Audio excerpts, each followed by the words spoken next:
Hi guys, my turn to do a video today. I often get asked what I pack as a mum of three when we're travelling overseas and even on camping trips. So this is just what I found has worked for us and what I like to kind of stock up on. Obviously not a doctor, not a healthcare professional, so please consult your GP or your pharmacist before you start any kind of new medications or anything. So first off is of course Panadol and Nurofen, having a big bottle of each, making sure that you've got the droppers in so you can give that to the kids if they need it. Same again for adults, big packet of Panadol, big packet of Nurofen. We'll be going for an extended trip this time, so I like to make sure that we've got it all stocked up. Thermometer, my kids sometimes spike temperatures, so it's good to have on hand if we need it. What else have we got? Dreaded gastro or tummy bugs that you often sometimes crop up when we're travelling. So gastro stop, again check your labels. This one's not for kids under 12 years. Buscopan, children over 6 is okay. Stomach cramps, things like that. It's always a good idea to travel with some hand sanitizer, planes, public toilets, things like that. That's when you find it really easy to pick up germs, so that's another thing that's really handy to have. Again, if you do get something in your tummy that is not doing great, Gastrolite tablets are really good to have on hand, or even a packet of Gatorade mix. This mix up to 8 litres, so if you've got the luggage space and weight, go for something like that. Next thing is mosquitoes.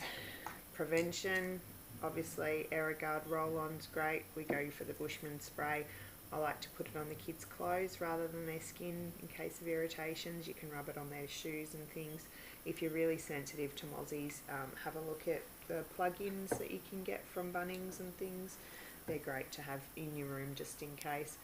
Good idea to travel with Savlon, Betadine, Soothe, Stingos, whatever works for you, just in case you do get them. They're good in case you get little scratches and things as well.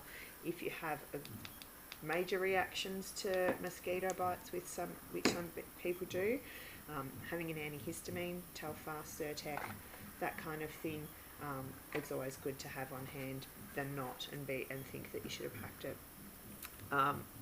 One of my musts is travelling with a good lip balm. Even the kids out in the sun on the plane, lips dry out. I've got my normal everyday one, and I've got one with the sunscreen in it too, just to kind of give that extra protection. We've got our 50 plus family sunscreen, but of course aloe vera is always good when you're out and about, just to make sure that you've got that back up. Another thing, going where we're going, it's quite tropical. We're always in the pool. Sometimes kids can be prone to ear infections. Something that got recommended to me, I haven't tried it out yet, is a swimmer's ear spray or drops, like an aqua ear. This one's called Audio Clean. Quick spray, alcohol helps dry up the moisture in the ears, can help prevent ear infections.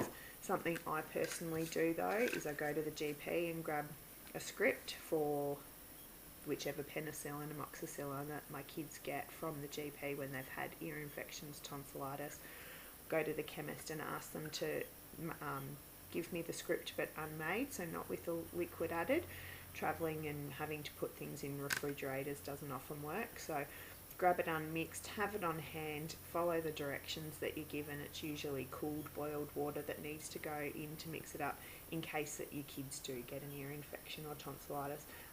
You can't fly, which we found out from our last trip with one of our friends' little girl's ear infection.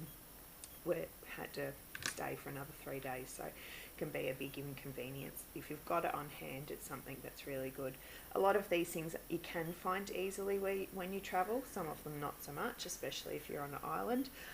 I like to have them because at least I've got them. I don't have to leave the accommodation if something crops up. It's a lot to kind of outlay before you leave, but at least you've got it. Ventolins, making sure one's in each kind of bag that you're going to be carrying, and if your child needs it, making sure that you've got your spacer as well. We travel with EpiPens for one of our children that has an allergy, making sure that you've got any kind of action plan, travel action plan, things like that. Really mindful that when you are flying, if you have got anything in your carry-on, it needs to be under 100 mils and it needs to fit in a sandwich bag like that, zip top, clear so they can see it out.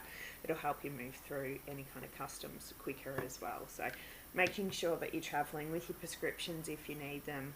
If it's over 100 mils, put it in your checked bag.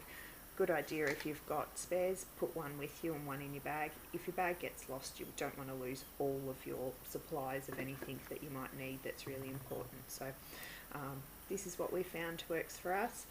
Have a play, see what works for you, but this is what my recommendations are when travelling with young kids. If you've got any more recommendations that I've missed, please let us know and we'll add them to our list. Thanks guys.